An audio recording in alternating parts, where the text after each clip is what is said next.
Greetings and welcome to the Reparenting Daily podcast. In this podcast, we'll dive deep into reparenting, exploring all of the tools and resources that you'll need to help you along your journey. This podcast is divided into 3 sections. The first is a daily reading. The second is a discussion of the reading, followed by suggested journal prompts. And the last section is a peaceful meditation for closing.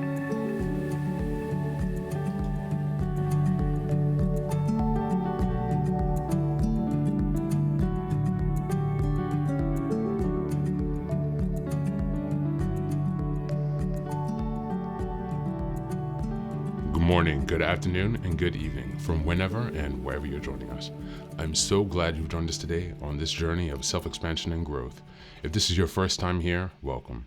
Please don't forget to like, share, subscribe this podcast wherever you're listening, on Apple Podcasts, Spotify, or YouTube.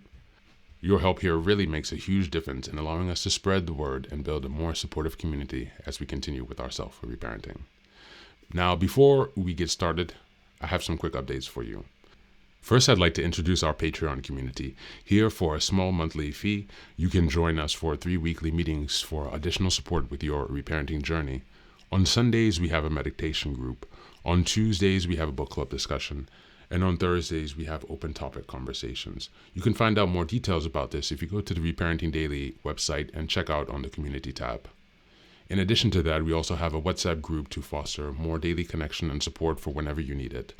And this is a community of fellow travelers from around the world who will always be there when help is needed.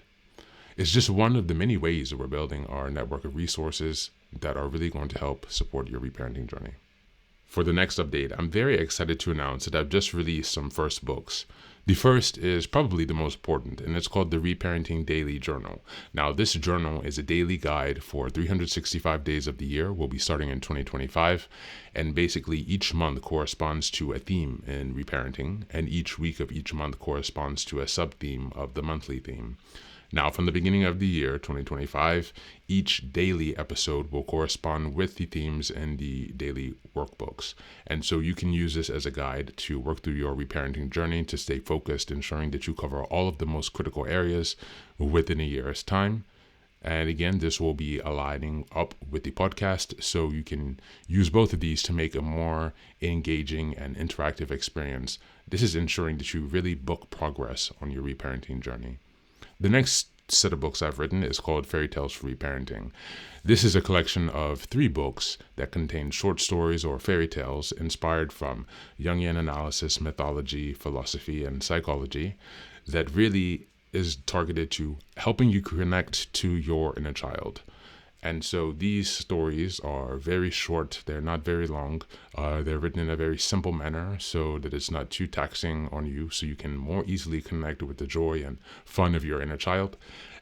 More interestingly, however, is that at the end of each story, there's an analysis section that really analyzes the main themes and concepts within each story to provide encouragement and inspiration. Additionally, you will find corresponding journal prompts after each story and each analysis section to help you reflect deeper on how the themes of each fairy tale can be reflected and correspond to your own personal journey as you work towards self-expansion. You can find all of these books now available on Amazon, so go ahead and give us a look and give us some support. And as I've mentioned before, this entire process of reparenting and self-expansion is really about growth, iterative change, and continuous improvement. Much like the process of nurturing the bonsai tree, our reparenting journey requires our consistency and care. So many thanks for being here and for supporting this project, and also to committing on your journey of self-expansion. Now, without further ado, let's dive into today's practice. Today's reading is again from the Christian Health website article, Self-Compassion. What is self-compassion? Just as a reminder, we're in February. The theme for this month is self-compassion and self-kindness. We're in week 1, and the theme of week 1, which is February 1st to 7th, is understanding self-compassion. Fierce self-compassion. The quintessential question of self-compassion is, what do I need right now? And more specifically, what do I need to help alleviate my suffering? The answer to this question changes depending on circumstances. Sometimes what we need is to accept ourselves and all our human imperfection, to love ourselves as we are in the moment. But that doesn't mean we necessarily stay as we are in the moment. If a herd of cattle is stampeding towards you, it is not the time for self-acceptance, it's the time for action. Most people think self-compassion as soft and gentle, but self-compassion can be fierce as well as tender. Tender self-compassion involves being with ourselves in an accepting way, comforting ourselves, reassuring ourselves that we aren't alone, and being present with our pain. Fierce self-compassion involves acting in the world to alleviate suffering. It tends to involve protecting, providing for, or motivating ourselves. Sometimes we need to stand tall and say no, draw boundaries, or fight injustice. Or we may need to say yes to ourselves, to do what's needed to be happy rather than subordinating our needs to those of others.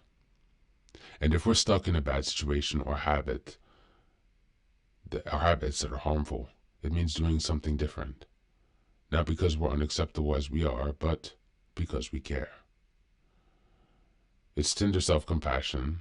If tender self-compassion is metaphorically like a parent soothing his crying child, fierce self-compassion is like Mama Bear who ferociously protects her cub when threatening, or catches fish to feed them, and moves them to a new territory with better resources. Just as tenderness can be turned inward so that we nurture and care for ourselves, the fierce energy of Mama Bear can also be turned inward to stand up for ourselves.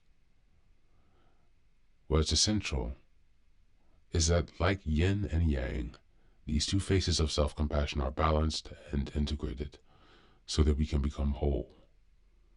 When both are present, it brings a caring force that can be used to transform ourselves as well as the world around us. Thank you, and that's the reading for today.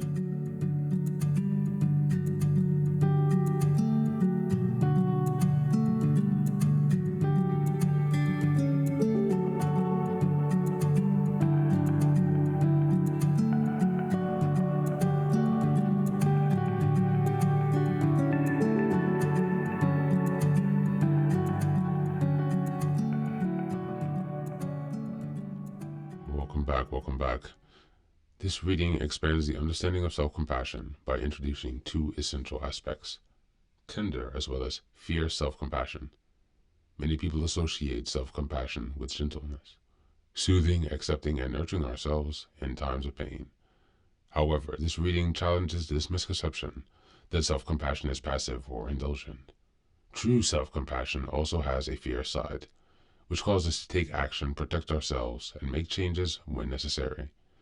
This balance between tender and fierce self-compassion is essential for true self-growth. Without tenderness, we risk burnt out and harsh self-criticism. Without fierceness, we may stay in situations or neglect our own need. We may stay in harmful situations or neglect our own need. This reading emphasizing that self-compassion is not about staying stagnant, but about supporting ourselves in both our moments of struggles and our pursuit of change. In the context of parenting, this distinction is especially powerful. Many of us either lacked nurturing support growing up or were not taught how to stand up for ourselves. Some may have learned to be overly self-critical, mistaking it for motivation, while others may struggle with setting boundaries due to a history of people-pleasing. Reparenting involves integrating both tender and fierce self-compassion, learning to comfort our inner child while also stepping into the role of protector and advocate for our own well-being.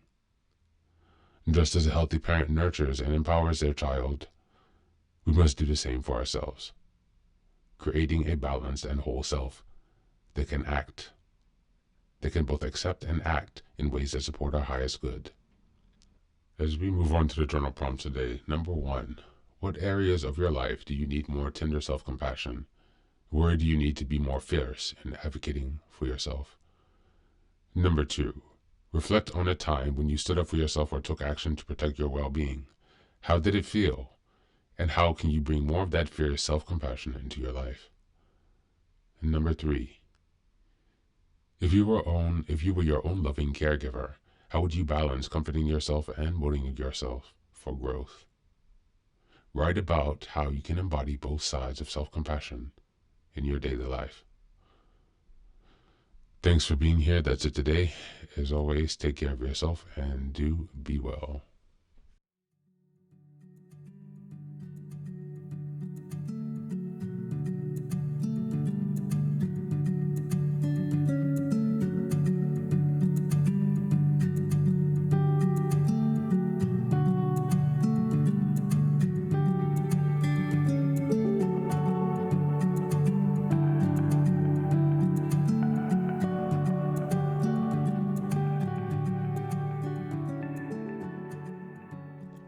Welcome back. Now, this is the third and final section of the daily podcast. This is your silent meditation. Please find a place where you can be comfortable and undisturbed, where you can relax and spend some time with yourself for this 10-minute silent meditation. You can choose to be sitting, standing, lying down, or in whatever position makes you comfortable today. Just take some time to listen to yourself. Next, be sure that you are taking some time to be with your breath to connect with your body. Don't be disturbed or overwhelmed by your thoughts. Simply allow them to pass. Just observe them. Do not engage with your thoughts. Only be mindful of them passing as if they are drifting down a river. Use this time to connect with yourself. Whatever time of day you are listening to this, Namaste.